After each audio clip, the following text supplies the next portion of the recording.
tous, une question au sommaire de votre journal. Quelle est la suite dans l'affaire d'un élève poignardé atrocement en plein jour devant son Sommaire. école le 29 janvier dernier? Au ministre du temps en charge de la justice, ses paroles exigent justice. Les auteurs de ces crimes doivent répondre de leurs actes, tranche le parent. Vous les écouterez au début de cette édition. Focus spécial sur le cas d'un civisme qui bat le plein dans les grands acteurs de la capitale entre non-respect de code de la route et absence de courtoisie routière. Même le robot roulage est ignoré par certains usagers de la route. Grand angle à suivre dans le corps de votre journal. À Sangani, la lutte contre le trafic illicite de grands singes franchit une nouvelle étape, un atelier de 2 jours consacré aux stratégies de protection de ces espèces emblématiques de la forêt équatoriale a été lancé. Madame, Messieurs, voilà tout pour le titre et bienvenue si vous nous rejoignez sur la RTNC. En marge du National Prayer Breakfast à Washington, le président de la République, Félix Antoine Tshisekedi Tshilombo, a eu 2 échanges avec les hommes d'affaires américains, potentiels investisseurs. Il leur a rassuré sur l'immense potentialité de la RDC et les a invités à venir explorer les opportunités d'affaires au pays de Lumumba. Pierre Kibambi Somoué et Fausta Massola signent ces reportages. Une des grandes rencontres qui ont marqué la visite officielle du président de la République Félix-Antoine Tshisekedi Tshilombo à Washington est la table ronde avec les secteurs privés américains sur le partenariat économique stratégique. C'est jeudi 5 février à la Chambre de commerce des États-Unis d'Amérique. Potentiels investisseurs américains sont venus recevoir de la bouche la plus autorisée l'invitation à venir explorer des nouveaux marchés, des opportunités d'investissement en République démocratique du Congo dans un partenariat gagnant-gagnant. Dans son allocution, le président de la République a d'entrée de jeu exprimé la conviction de la République démocratique du Congo de mener des actions de transformation de ses ressources avec l'appui des États-Unis d'Amérique. Je veux saluer l'engagement du président Donald Trump et de son administration en faveur de la sécurité des chaînes d'approvisionnement stratégiques des États-Unis, notamment en matière de minéraux critiques et de technologies de pointe. Cette orientation tournée vers la résilience, la diversification des sources et la réduction des vulnérabilités rejoint pleinement la vision que porte mon pays. Être un partenaire stratégique, responsable et prévisible dans l'économie mondiale. Notre relation n'est pas théorique. Elle s'est structurée ces dernières années dans des instruments concrets. On a d'abord la déclaration conjointe États-Unis, République démocratique du Congo, Zambie sur le développement d'une chaîne de valeur pour les batteries de véhicules électriques qui vise à construire du Katanga aux chaînes d'assemblage un continuum industriel créateur d'emplois et de valeur ajoutée. Ensuite, nous avons l'adhésion de la République démocratique du Congo au Mineral Security Partnership Forum qui consacre notre rôle dans l'architecture émergente des chaînes d'approvisionnement en minéraux critiques. Et enfin, et plus récemment, la signature de l'accord de partenariat stratégique entre la République démocratique du Congo et les États-Unis d'Amérique en décembre 2025, ouvrant la voie à une coopération approfondie sur les ressources minérales, les infrastructures, l'énergie et la gouvernance des investissements. Devant le monde des affaires américain, le président de la République a aussi souligné que la RDC n'est pas seulement riche en ressources naturelles, elle est aussi riche en jeunesse, en terres fertiles et potentiel énergétique. Notamment, la RDC détient l'un des plus grands potentiels hydroélectriques du monde à travers le fleuve Congo, à savoir les complexes Inga. Le président de la République a aussi mentionné les couloirs vers Kinshasa-Kivu, une vitrine de développement durable. Avec ses énormes potentialités d'investissement, la RDC souveraine rassure les meilleures conditions du climat des affaires. La République démocratique du Congo ne recherche pas des relations opportunistes. Elle recherche des partenariats stratégiques, mutuellement gagnant-gagnant, fondés sur la clarté des règles, le respect mutuel, la transparence et une ambition commune. Je vous invite à regarder mon pays non comme un pari incertain, mais comme une plateforme stratégique au cœur des grandes transformations de ce siècle, la transition énergétique, la révolution numérique, la reconfiguration des chaînes de valeur industrielles.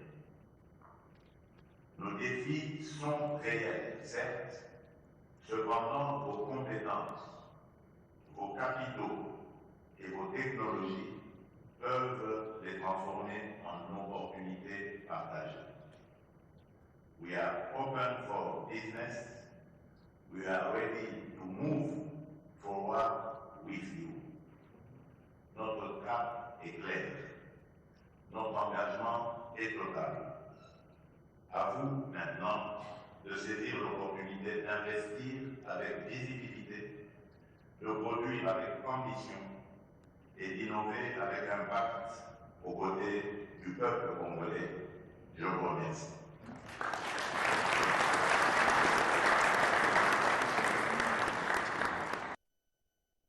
Desserte en électricité, le gouvernement engage 2,8 milliards pour la centrale hydroélectrique de Kinsuka. Le ministre de Ressources hydrauliques et électricité a présenté un rapport détaillé sur ces projets stratégiques lors du 76e Conseil de ministres présidé par la première ministre Judith Suminwa-Tuluka, selon le compte rendu lu par la ministre de la Culture.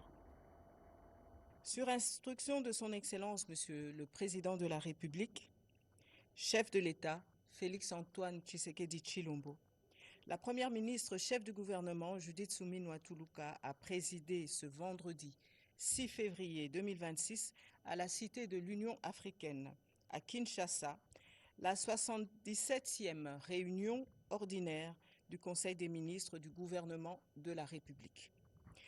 4 points étaient inscrits à l'ordre du jour, à savoir: point 1, communication de la Première ministre, chef du gouvernement. Point 2, point d'information. Point 3, approbation d'un relevé des décisions du Conseil des ministres. Point 4, examen et adoption de textes. Communication de la Première ministre. La communication de la Première ministre, chef du gouvernement, a porté sur 2 points principaux, à savoir: 1. De son séjour dans la province de la Mongala. Dans le cadre de la gouvernance de proximité, telle que souhaitée par le Président de la République, la Première ministre a conduit du 1er au 3 février 2026 une mission d'itinérance dans les 3 territoires de la province de la Mongala, à savoir Lissala, Bongandanga et Bumba. La délégation était composée de parlementaires originaires de cette province et de quelques membres du gouvernement des secteurs concernés. Le commissaire général de la police nationale et les responsables des établissements et services publics du secteur des infrastructures ont été associés à cette mission. Placée sous le signe de la consolidation de l'unité nationale et de la cohabitation pacifique entre communautés, au regard des récents conflits interethniques observés dans certaines localités du pays, ce séjour a en outre permis de procéder à l'évaluation de l'état d'avancement des chantiers routiers prioritaires engagés par le gouvernement et au lancement des travaux structurants visant la modernisation de cette province, souvent victime des érosions ainsi que des éboulements de terre à la base du phénomène des déplacements de population. L'entreprise turque Holding Group IFAO veut apporter son expertise pour le développement de milieux ruraux en RDC. Après discussion avec le ministre d'État du Développement rural, un mémorandum d'entente a été signé entre les deux parties. Images et commentaires. La République démocratique du Congo veut consolider la construction des infrastructures en milieu rural. Le gouvernement de la République, à travers le ministère du Développement rural, a procédé à la signature d'un mémorandum d'entente. Une cérémonie présidée par le ministre d'État Grégoire Mouchaïl Moutombe avec le Holding Group of IFASO, chargé de suivi de ce projet dans le cadre du programme directeur du ministère du Développement rural. Monsieur Hussein du Holding Group of IFAO explique. Monsieur Hussein Tirandaz, président de IFAO Group Holding en Turquie, fondateur et président. Notre raison d'être ici, c'est participer au développement du pays, du Congo, en termes d'infrastructures et dans les pays de développement rural. Si nous pouvons commencer à avancer, nous tous, on va voir que le Congo démocratique sera parmi les étoiles qui brillent en Afrique. Il y aura surtout plein de développement qui va créer les emplois pour le peuple congolais. Donc nous souhaitons que ça soit une bénédiction pour nous tous. Selon notre rendez-vous avec Monsieur le ministre, nous voulons travailler sur les sujets qu'on a discutés, sur le développement rural, sur soit les routes, soit les aérodromes, etc. Donc en tant qu'un groupe holding en Turquie, nous avons les partenaires dans les domaines différents. Donc en partenariat avec eux, on va essayer de créer les emplois et on va essayer de participer sur le développement rural. À noter que la Turquie renforce considérablement son empreinte en RDC à travers les projets d'infrastructures majeurs. Le ministre d'État Mouchaïl a saisi cette opportunité qui aboutira à la signature d'un contrat. Parlons à présent de ces dossiers. Un élève a été poignardé atrocement en plein jour devant son école à Nguérénguéré le 29 janvier dernier. Au ministre d'État en charge de la justice, les parents de cet élève ont exprimé leur indignation et exigent justice. Les auteurs de ces crimes doivent répondre de leurs actes, tranchent ses parents. Érudis Kitoutou et Camille Djoké. Dans une atmosphère lourde d'émotion et de dignité, le parent de Lively Foko Isolena, élève de la 4e année des humanités sauvagement assassiné le lundi 26 janvier 2026 devant son école dans la commune de Nguéringiri, ont été reçus en audience par le ministre d'État de la Justice et garde-sceaux Guillaume Yefa Tondoko Andali. Très ému, le ministre d'État de la Justice a longuement écouté les parents, partageant leur douleur et exprimant son indignation face à des actes aussi graves commis en milieu scolaire. Selon le père de Life, l'autorité judiciaire s'est montrée profondément touchée. J'ai trouvé que c'est un homme, malgré la fonction qu'il occupe, c'est un père. Son cœur a été touché. Nous avons vu ça, que vraiment il était touché. À l'école, nous avons les enfants, pas pour mourir, nous les envoyons pour une éducation. Et plus encore, nous savons que l'école protège les enfants à 100 mètres de l'école. Mais la chose s'est passée juste devant la porte d'entrée de l'école. Le ministre, il nous a promis que la justice sera faite. Au cours de cette audience, il a été rappelé que les présumés assaillants ont été identifiés et placés à la disposition de la justice, actuellement détenus à la prison de Makala, et que le dossier suivra son cours jusqu'à l'établissement complet des responsabilités, y compris celles liées au manquement institutionnel. À l'issue de la rencontre, les parents ont réaffirmé leur détermination à voir la justice triompher, non seulement pour leur fils, mais aussi pour prévenir que de tels drames ne se reproduisent plus jamais dans les écoles du pays. Allez, on change carrément de registre. Le programme participatif d'amélioration de communes périphériques s'est poursuivi à Kinshasa. Les communes de Massine et Kimanteke ont été choisies comme de communes pilotes avant de tendre cette expérience. La ministre déléguée à l'urbanisme et à l'habitat en charge de la politique de ville tient à l'implication de tous les acteurs. Bobo Anmokonzi. Dans un élan mobilisateur, la ministre déléguée à l'urbanisme et à l'habitat en charge de la politique de la ville, Angèle Bangazayogo, a lancé son itinérance d'évaluation de mesures possibles et de pérennisation du programme participatif pour l'amélioration des bidonvilles. 2 communes pilotes sélectionnées, Massina et Kimbantseke, pour expérimentation. C'est un programme mis en place en partenariat avec l'ONU Habitat et les communautés locales. Sur place, la ministre Bangaza a mobilisé les communautés en ce qui concerne les responsabilités dans la gestion environnementale. locale. Cette approche de l'avocate de la ville fait de la population actrice de la gouvernance locale et la gestion des déchets, question de favoriser la participation citoyenne et la structuration communautaire dans l'assainissement des milliers de vies. Dans la vision du président de la République d'assainir toutes les villes de la Haïti. Pensons que ce que nous avons dit sont des bons exemples à parachever, mais aussi à dupliquer parce que les projets ne sont pas complètement bouclés. Nous mettons l'accent sur la finalisation pour que ce soit des bons exemples puissent être dupliqués. Ce programme a également permis à cette communauté d'être formée sur les techniques de transformation des déchets en ressources importantes, à l'exemple de la production de pavés à partir des déchets organiques. Au terme de cette mission, la ministre déléguée à l'urbanisme et à l'habitat a salué l'engagement exemplaire des communautés locales et l'impact concret des actions menées avec ONU Habitat. Elle a formulé le vœu de mobiliser les partenaires nationaux qu'internationaux afin de transformer ces projets pilotes en programmes durables et structurants. Bref, sans image, le bourgmestre de la commune de Kasavubo a conduit ce samedi une vaste opération d'assainissement de sa municipalité, opération qui entre dans le cadre de la vision Kinshasa et Zobonga du gouverneur de la ville-province de Kinshasa, Daniel Bumba, qui il invite les habitants de 6 coins de la capitale à rendre propre leur environnement.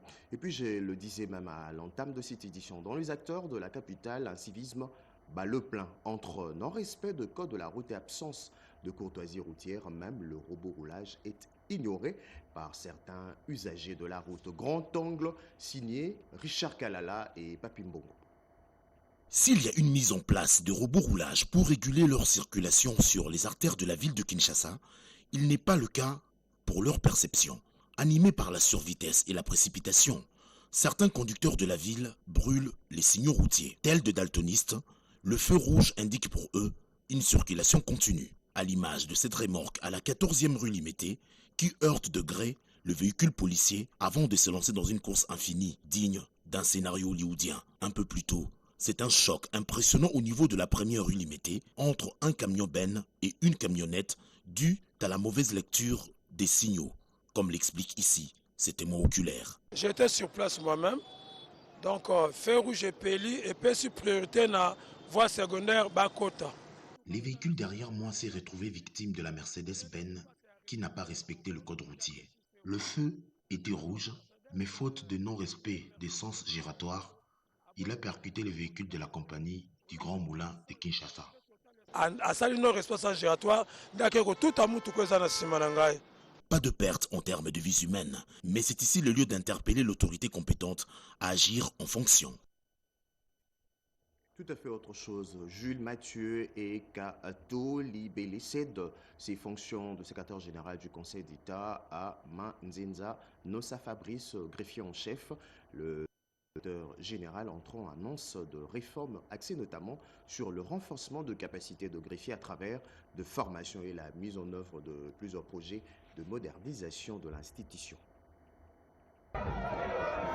La cérémonie de remise reprise s'est déroulée ce jour, scellant la fin des mandats et le début d'une nouvelle dynamique au secrétariat général au transport. Succédant au secrétaire général sortant, Pierre-K. Sanamoko a été officiellement installé dans ses fonctions. Fort d'une expérience saluée au ministère du Budget, où ses prouesses administratives ont marqué les esprits. De sa prise de parole, le nouveau secrétaire général n'a pas fait dans le flou. Il a exprimé sa reconnaissance au président de la République, Félix-Antoine Tshisekedi Tshilombo, ainsi qu'au vice-premier ministre, au ministre en charge de la fonction publique, pour la confiance placée en sa personne. Mettre en place un espace cohérent, dynamique, pour faire de ce ministère un vrai pilier de développement de notre pays. C'est ainsi, ensemble avec vous, je suis venu rechercher les recettes partout où elles se cachent. Et nous allons travailler ensemble, redonner encore l'espoir. Et avec détermination, nous irons de l'avant. Mais au-delà de remerciements, c'est surtout une vision claire qu'il a dévoilée. Augmenter les recettes de l'État, renforcer le budget national et rationaliser l'administration de transport. Monsieur Jules Mathieu Katoulimbili a officiellement cédé sa place à Monsieur Manzenza Nossa Fabrice, greffier en chef, désormais secrétaire général du Conseil d'État. La cérémonie de passation de charges s'est déroulée dans un climat de responsabilité et de continuité institutionnelle. À cette occasion, le nouveau secrétaire général a réaffirmé sa volonté de renforcer les capacités de l'ensemble de greffiers, notamment à travers l'organisation du fonctionnement continu, en vue d'améliorer la qualité du service judiciaire. Nous demandons aux chers collègues d'aimer le travail, de se faire former. Depuis que nous sommes arrivés, nous avons commencé à initier des formations. Plusieurs autres projets structurants sont également annoncés, avec pour objectif de modernisation de l'administration du Conseil d'État et l'optimisation de son fonctionnement. Dans le Congo profond, la ville de Mbuji-Mayi connaît ces derniers jours de perturbations énormes dans le secteur de l'énergie électrique. C'est dans ces cadres que le gouverneur de province a discuté avec les différents acteurs de ces secteurs pour voir comment résoudre ces problèmes. Le gouverneur de la province du Kasaï oriental, Jean-Paul Mboué-Bouakapo, a présidé jeudi 5 février dans la salle des réunions du gouvernorat de province une importante rencontre à laquelle ont pris part active le directeur provincial de la Société nationale d'électricité SNEL, le directeur provincial des régulations du secteur de l'électricité, les délégués de l'Agence nationale de l'électrification et des services énergétiques en milieu rural et périurbain, et le délégué de la Société en Nuit Congo d'investissement minier SACIM. La desserte en électricité était au centre de cette importante réunion, comme l'a bien souligné le ministre provincial de l'énergie Charles Kamangansenda. Le constat était que nous sommes en difficulté pour le moment dans notre province du Kasaï oriental, surtout pour la ville de Mbuji-Mayi. La centrale de Tubitubidi, qui avait 4 machines avec une puissance installée de 12 MW, à l'heure actuelle, nous n'avons qu'une machine qui fonctionne sur les 4. Et à l'issue de cette réunion, nous avons levé une option. C'est celle de faire l'interconnexion entre la centrale Vonkatia et la ligne SNEL pour que la province puisse bénéficier de ces 4,25 MW. Au cours de cette réunion, les participants ont eu 3 recommandations de la part du gouverneur de province. Nous avons eu 3 recommandations. La première recommandation, c'est que l'interconnexion doit démarrer entre la centrale de Vonkatia et la ligne de la SNEL. La deuxième recommandation est que les techniciens SNEL seront aussi impliqués pour qu'ils puissent jeter un coup d'œil sur ces 3 tribunes-là. La troisième recommandation était qu'on puisse déjà élaborer un planning de maintenance de tous ces ouvrages-là pour qu'on ne puisse pas toujours à tout moment subir des aléas qui viennent. Disons que la ville de Mbuji-Mayi est dans les noirs il y a déjà quelques semaines. Au Kasaï, le travaux de lutte anti-érosive et réhabilitation de berges du pont Luangue en amont et en aval, côté gauche sur la route nationale numéro 1 EPK 735 de Kinshasa ont été lancés mercredi 4 février 2026 par le vice-gouverneur de la province du Kasaï. Le vice-gouverneur de la province du Kasaï, Djolei Bokele, a lancé ce mercredi 4 février 2026 les travaux de la lutte anti-érosive de berge du pont Luangue en amont et en aval côté gauche sur la route nationale numéro 1 OPK 735 de Kinshasa. Ces travaux seront exécutés par la brigade de travaux 700 et des Bartukapa de l'office de route du Kasaï grâce au financement en urgence de FONER sous l'œil du bureau technique de contrôle. Les travaux consisteraient à l'installation de chantiers, les travaux préparatoires, la réparation de berges en amont et en aval par l'arrochement, fourniture et pose des gabions, bétonnage et tant d'autres. La réparation du périmètre maçonné de l'Aquilée côté gauche, les réparations asphaltiques, le prolongement de 70 mètres linéaires du collecteur existant, la plantation du vétiver pour la protection de la berge, l'entretien du pont, remplacement de quelques boulots de platelage, contre-éventement horizontal et vertical. Dans le cadre de travaux d'urgence, l'Office de route direction provinciale du Kasaï a reçu de FONER un acompte de 15%. Le directeur provincial de l'Office de route du Kasaï, l'ingénieur Paul Kikachako, a remercié son Excellence Monsieur le Gouverneur Crispin Mukendi Bukassa pour son implication sans relâche. Et avant d'inviter l'administrateur du territoire de Kamonia, Nikongese, à sensibiliser la population sur la protection de l'ouvrage combien important. Profitant de l'occasion, je vais formuler une demande auprès de l'administrateur du territoire de Kamonia pour la sensibilisation de la population afin de protéger la berge et d'éviter d'accoster les pirogues sur les ouvrages autour du pont. Un climat marqué par la quête de stabilité en Ituri, l'évêque de Mahagi Nyoka et l'ancien vice-ministre de la Défense Sami Dubango ont échangé le jeudi autour des enjeux provinciaux. La rencontre empreinte de cordialité et de confiance mutuelle a mis en lumière l'importance des initiatives locales en faveur de la paix et du soutien à l'Église catholique. Junior Selemani. L'évêque du diocèse catholique de Mahagi Nyoka a salué la mission de bons offices menée par l'honorable Sami Adubango Aoto en faveur de la recherche de la paix en Ituri. Le prélat catholique l'a déclaré ce jeudi à l'issue de leur entretien consacré à la situation générale de la province. Ici, dans notre province, ce qui nous préoccupe, c'est la paix.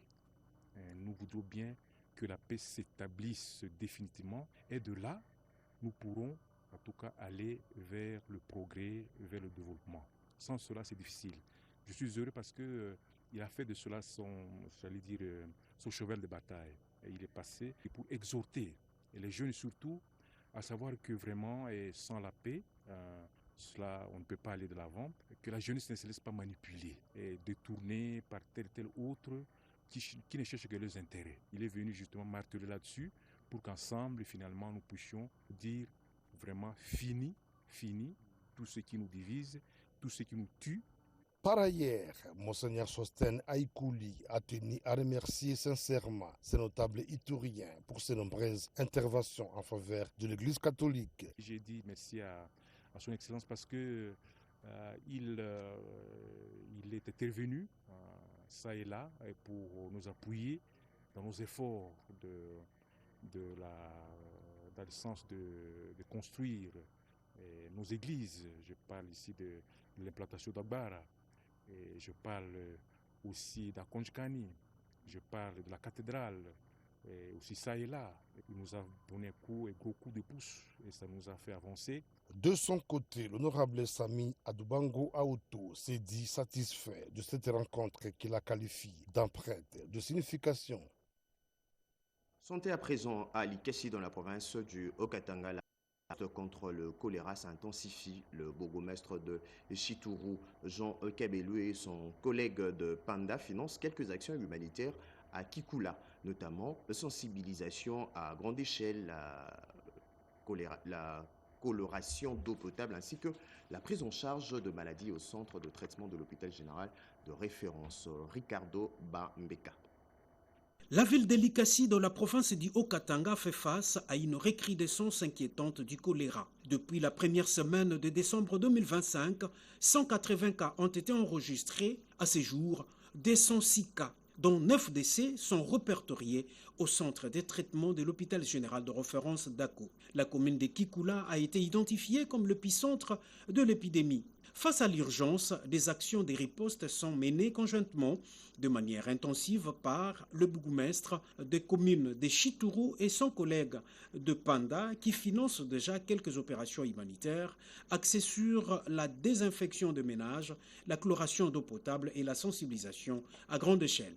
Nous sommes en train de casser la chaîne de transmission. Nous désinfections chaque maison dans les caniveaux et dans les endroits qui semblent un peu très sales.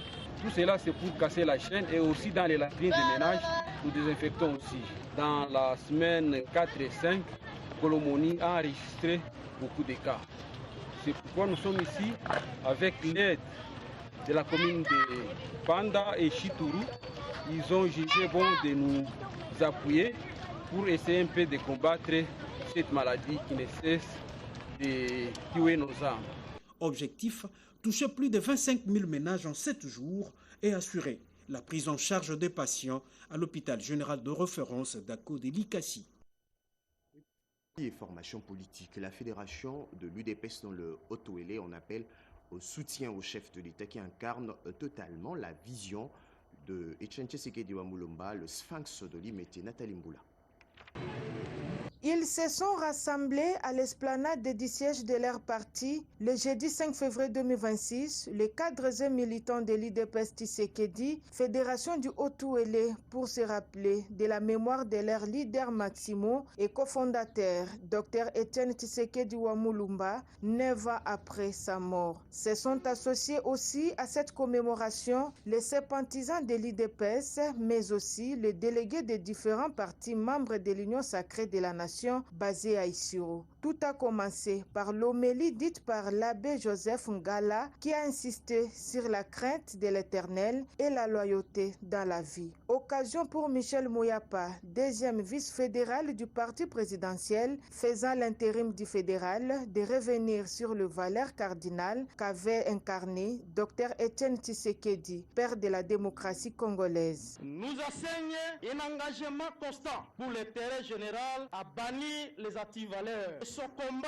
pour la démocratie, l'état de droit, le respect de la dignité humaine, le multipartisme. Il s'est attaché à la Constitution et voie légale pour accéder au pouvoir et non la rébellion. Pour sa part, Maître Gatoli Bobo, premier vice-fédéral, invite tous ses camarades et même l'ensemble de la population à suivre la voie tracée par Etienne Tshisekedi, aujourd'hui incarné par Félix-Antoine Tshisekedi Tshilombo, pour la consolidation de la paix et le développement de la République démocratique du Congo.